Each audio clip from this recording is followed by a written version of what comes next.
Sim. Isso é muito rico, né, Pascoal? Porque se observarmos a poesia na Grécia Antiga, ela funciona como um processo educativo, é através dos poemas que se narra que toda a narrativa épica é apresentada, que os heróis, que os problemas são discutidos, né? É no teatro que as tragédias são representadas, que os cidadãos são educados, de certa forma, a refletirem sobre os determinados problemas, os complexos, as situações e que tanto nós vivemos no dia a dia. Portanto, a arte, de certa forma, ou representar, de certa forma, um caminho para poder também apontar formas de ver o mundo, né? Ou idealizações desse mesmo mundo, não é, Pascoal? Sim. Outro aspecto que ele foca é da metafísica, portanto, outra reflexão que ele faz, por exemplo, diz também, nas religiões universais, a vontade de dominação que se apoiava na experiência interna dos crentes, na tradição e na autoridade, é assim substituída pela exigência da razão de que as concepções do mundo se transformem em conformidade com ela e nela fundem sua validade. Fim de citação. Exato. Esse princípio da metafísica que ele está a abordar, eu vou aqui falar uma coisa que é para puxar aqui, professor Jassuípe, para aquilo que ele estava dizendo há pouco. Essas concepções de mundo, que embora estejam enquadradas dentro da lógica da metafísica, elas nada mais são do que tentativas de equilíbrio, não é, Pascoal? Nós tentamos sempre equilibrar. Há um desequilíbrio permanente. Nós sabemos que tudo passa muito rápido, né? Há uma dinâmica da vida que nós sabemos que tudo vai virar passado muito rapidamente, e temos a necessidade de gerar uma certa segurança, de termos um porto seguro para todos, para que a gente saiba que o mundo funciona numa certa ordem, né? E é por isso que fazemos essas concessões de mundo, que é para, de certa forma, equilibrarmos esse caos que vivemos no dia a dia. E no meio disso, essas concepções de mundo só funcionam se são reconhecidas, ou seja, eu penso o mundo de uma maneira, mas eu preciso lhe convencer que aquilo também é verdade, que você tem que acreditar em mim. É por isso, professor Jassuípe, que dentro do universo acadêmico, né, como um todo, a ideia de representar a eloquência, de representar a sapiência, ela é muito presente, porque existe uma necessidade de reconhecimento permanente, né? Inclusive, há uma obra de Pierre Bourdieu, que é intitulada Para uma Sociologia da Ciência, em que ele faz uma reflexão sobre a necessidade que nós temos de sermos reconhecidos pelos pares, isso dentro do ambiente acadêmico, né? E que como que isso caracteriza poder, porque esse reconhecimento também representa poder. A lógica de poder é uma lógica também de concessão de mundo. Ou seja, se eu sei determinada coisa, eu posso convencer-lhe de que sei, e o meu mundo fica, de certa forma, estruturado dessa forma, nesse caminho, né? O mundo acadêmico é muito dentro dessa lógica, mas são muitos os mundos, né? Aí dentro dessa lógica também, Rony e Pascoal, eu consigo me imaginar esse meu período de formação, né? A forma que eu passei a ver o mundo, isso basicamente foi muito interessante, que eu tive uma formação na área de contabilidade, onde você visualiza a ideia do patrimônio, da mensuração, da riqueza, né? De tudo isso, e depois fui ter uma formação em educação, onde você começa a pensar, e foi aonde na educação que eu conheci todos esses clássicos, esses autores, mas nesse contexto de contabilidade, de economia, de finanças, é um contexto que a filosofia às vezes não penetra e que a gente fica dentro de um pensamento basicamente de acumular bens, de acumular riqueza, de tudo mais, e eu nesse momento agora de pandemia, onde assim, o dinheiro vale muito pouco, a saúde vale muito, né? Apesar que com dinheiro você consegue fazer os exames, consegue comprar os remédios, essas coisas todas, mas assim, eu consigo enxergar que a área de finanças, ela até certo ponto, ela teve que mudar essa concepção de mundo, né? Esse mundo mais humanizado, esse mundo mais dentro de um contexto onde as pessoas possam enxergar mais o outro. Até agora, essa semana, eu tive uma festividade de natalidade, né? Então, nisso, comecei a ver também, a pensar em outras coisas, e quando eu discuto a ideia de ostentação dos jovens formandos, eu acho que também eu estou com um problema existencial, né? Eu estou envelhecendo e aí estou querendo que os jovens respeitem os mais velhos, né? Mais ou menos por aí, eu acho, né? Sim. São as crises nostálgicas, né? Sim, mas a gente passa a ter uma nova concepção de mundo, né? A concepção de mundo do meu pai, quando ele fez 50 anos, eu perguntei, pai, o senhor completou quantos anos? Ele disse, eu tenho 20 anos. Aí eu disse, o senhor tem 20? Como com essa cara? Ele disse, eu tenho 20 anos para viver ainda. Agora a minha contagem vai ser regressiva. É uma concepção de mundo, né? Uhum. Pois. É interessante, o Jassuípe Pascoal, que há um autor que nós geralmente não associaríamos a isso, que é Dante Alighieri. Dante Alighieri, ele faz reflexões muito curiosas sobre as idades da vida, né?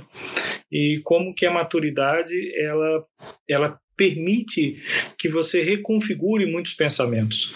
E a maturidade é uma idade que ela se avança muito, né? Ela pode, inclusive, transitar entre um ciclo etário e outro. Ou seja, você pode começar a atingir um certo grau de maturidade ainda muito jovem, e a gente sabe muito bem disso, né? Os casos de crianças que ainda muito cedo assumem grandes responsabilidades nas famílias, ou demoraram muito mais, né? Que são aqueles casos um pouco mais contrários a isso, né? Em que as famílias às vezes superprotegem aquela criança, ela demora muito tempo para um dia vir a se debater com a situação de muita responsabilidade, então ela tem mais dificuldade de lidar com maturidade. E tem aquele caso que é o caso mais comum, que a partir de uma certa idade ele vai vendo a vida de outra forma, porque a idade dele também avança e ele começa a amadurecer os seus pensamentos, já tem sua família constituída, já tem sua vida já num ritmo diferente, né? E as suas perspectivas alteram.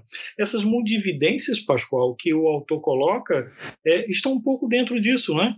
Sim, a uma dada altura, e precisamente falando daquilo que vocês estão a falar, das diferentes concepções de mundo e com relação tanto à ideia de liberdade, Wilhelm Dilthey também diz o seguinte, passo a citar: a polémica de Bale contra Spinoza tem como raiz a necessidade de liberdade frente ao determinismo. A disputa de Voltaire contra Leibniz é a de uma posição prática da consciência que parte do homem e se esforça, portanto, para manter a liberdade em face da metafísica contemplativa radicada na intuição do universo. Portanto, o autor Dilthey preocupou-se em ver alguns filósofos, portanto, e ver, digamos, as diferentes concepções que cada um tem, para, no fundo, tirar esta conclusão que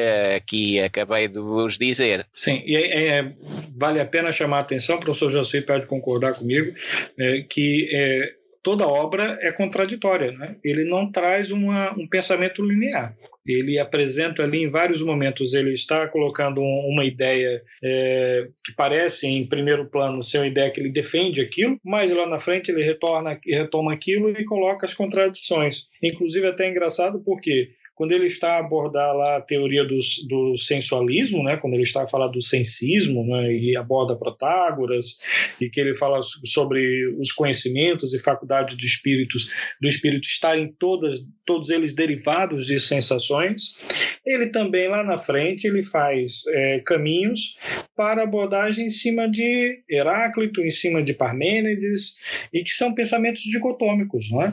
Mas isso é que é rico. Nessas obras, o que vale muito a pena é ver justamente que há uma linha contrária, que quando a gente está abordando aquele ponto de vista, existem outros pontos de vista distribuídos por ali, e o conflito da filosofia é muito presente, né? Ele inclusive deixa isso muito rasgado, de que há um esforço quase que permanente da filosofia para poder aplicar a sua teoria como sendo a mais válida naquele momento. Mas logo em seguida vem uma outra e já desconstrói aquilo.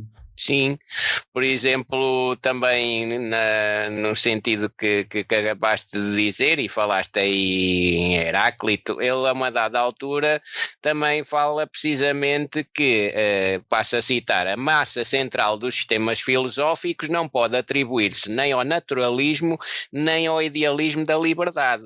Xenófanes, Heráclito e Parménides e tudo o que os rodeia, o sistema estoico, Giordano Bruno, Spinoza, Shaftesbury, Herder, Goethe, Schelling, Hegel, Schopenhauer e Schleiermacher, todos estes sistemas mostram um pronunciado tipo comum que se afasta inteiramente destes outros dois, por nós expostos.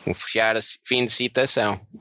Isso é muito interessante, porque é justamente uma quebra à lógica do determinismo e, ao mesmo tempo, traz a reflexão os naturalismos e, por outro lado, joga também com os positivismos, as discussões metafísicas. É muito curioso ver como que uma obra... são poucas páginas, né? Tem muita piada isso, são poucas páginas com tanta densidade, justamente por ser provocativa, né? Justamente por ser muito provocativa. Professor Jassuípe, é engraçado como que ela cruza com tantas realidades do nosso cotidiano, né? Pois é, tem muitas realidades que são entrecruzadas e o que a gente percebe, e um ponto muito forte nisso tudo, são as contradições, como já foi falado aqui, né? Essa discussão filosófica, mas uma filosofia que, para você compreender, você tem que ler umas 2, 3 vezes. E aí eu me lembro de alguns professores que dizem: você tem que se desafiar, você tem que dizer, será que esse cara escreveu isso e eu não vou conseguir entender? Basicamente isso, em alguns momentos que eu estava fazendo a leitura, né? Tem hora que deixa eu ler de novo, não é possível que eu não tenha a capacidade de entender o que ele está querendo dizer, né? Então, mas isso é uma coisa muito interessante, porque em tudo ele quis dizer e falar sobre o que a gente quer traduzir para o nosso ouvinte, que é a ideia de visões de mundo, né? Que está influenciado por cultura, está influenciado por religião, está influenciado por diversas formas. E eu queria trazer um pouquinho esse debate dessa visão de mundo, contar a visão de mundo da construção e acumulação de capital, onde num momento como esse as riquezas foram muito acumuladas e não quero discutir a ideia de capitalismo aqui como sim, mas é o sistema que a gente vive.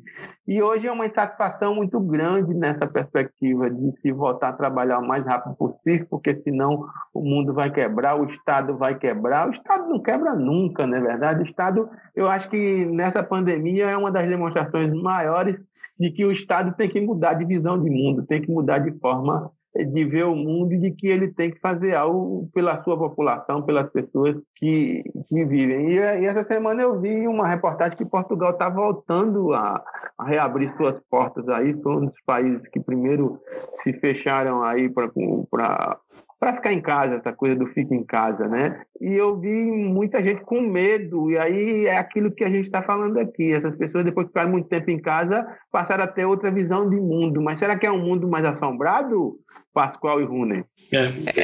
Tem que ter sempre muita cautela quando a gente faz as reflexões sobre o Estado, porque o Estado é frágil, o Estado não tem essa solidez toda, o Estado tem muitas fragilidades, porque ele é feito por pessoas, e é justamente por isso que as fragilidades dele são tão intensas, né?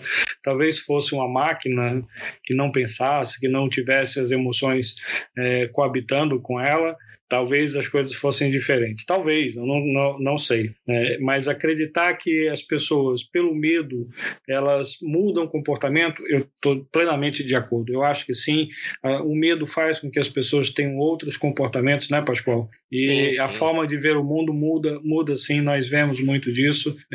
Não é horizontal. E perceba bem, isso não acontece de maneira igual para todos. Não é assim.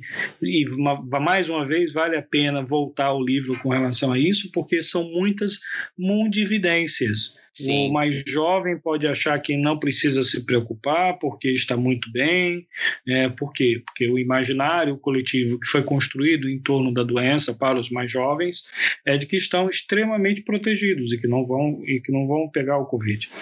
E já com relação aos mais velhos, é que são os mais frágeis. A gente pode ter situações que são totalmente contrárias a isso, porque é tudo muito relativo, depende de tantas variáveis, né? E que não podemos só considerar. E temos a nossa obra que já foi aqui também abordada e refletida e que a Swift também já leu, que é A Peste de Albert Camus, e que, portanto, digamos, reporta